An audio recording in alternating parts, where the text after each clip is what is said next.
Now we're going to look at something a little different than what we did before. It's all kind of variations on a theme. So we have 7 minus x squared over 3x cubed plus x dx. So do we need to use long division? No, we don't.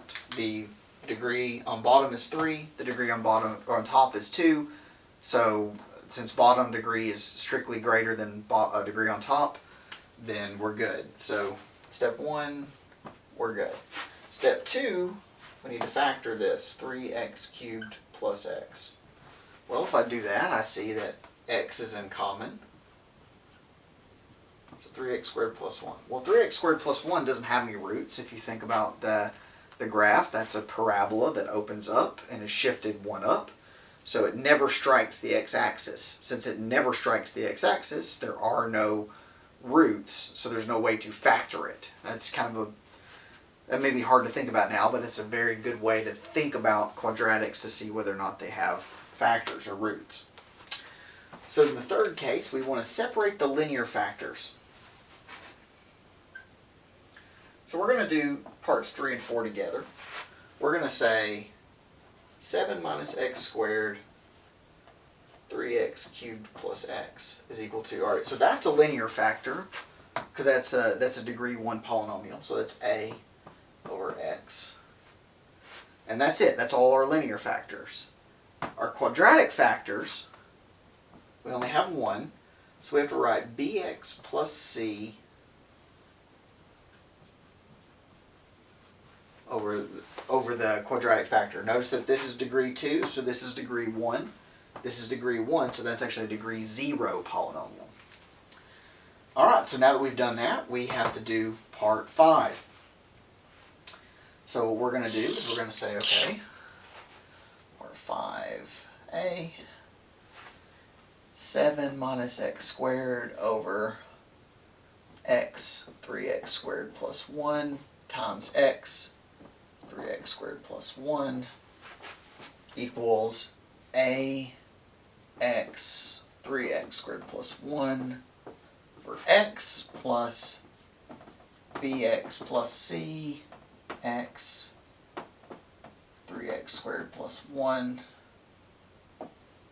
over 3x squared plus 1. So all that together gets us that. And then we just cancel. So again, the denominator should always completely cancel on the left side. So we have 7 minus x squared. Only an x cancels here, so I have a 3x squared plus 1 plus, and then over here the 3x squared plus 1 cancels. So we have an x left over, so we have bx squared plus cx.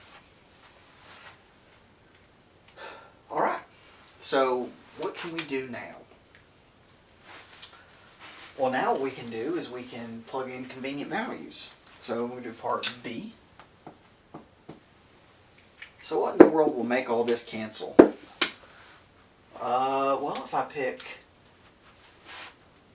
x equals 0, that's always a pretty good choice. I end up with 7 here equals a times 4. Right, I have 1. And then the b and the c cancel, so that gets me that a is 7. Well, that's kind of convenient. That's not too bad at all. So then what I can do is, okay, well, how do I cancel the a? Well, it turns out you can't cancel the a, right? There's nothing I can plug in that's going to cancel the a. So I actually have to pick other convenient values. So let's try something like x equals 1. So on the left I get 6.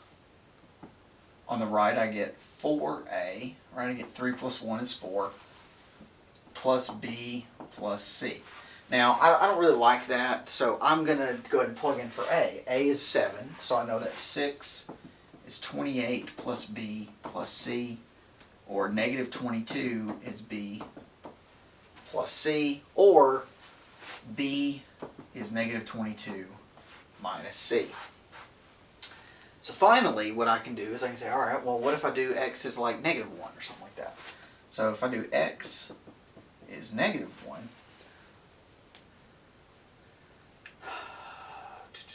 So actually another way I'm going to do this is I'm going to rewrite that as negative c is b plus 22. And that'll make sense in just a second.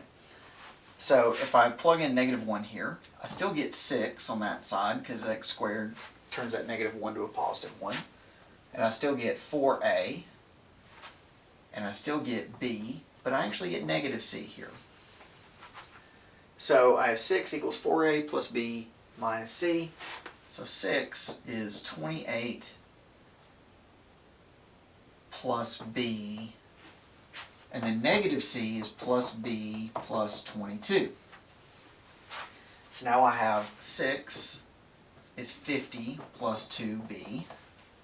So negative 44 is 2b, or b is negative 22.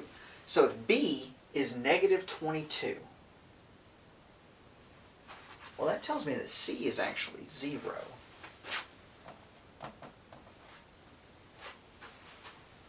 So c is actually 0.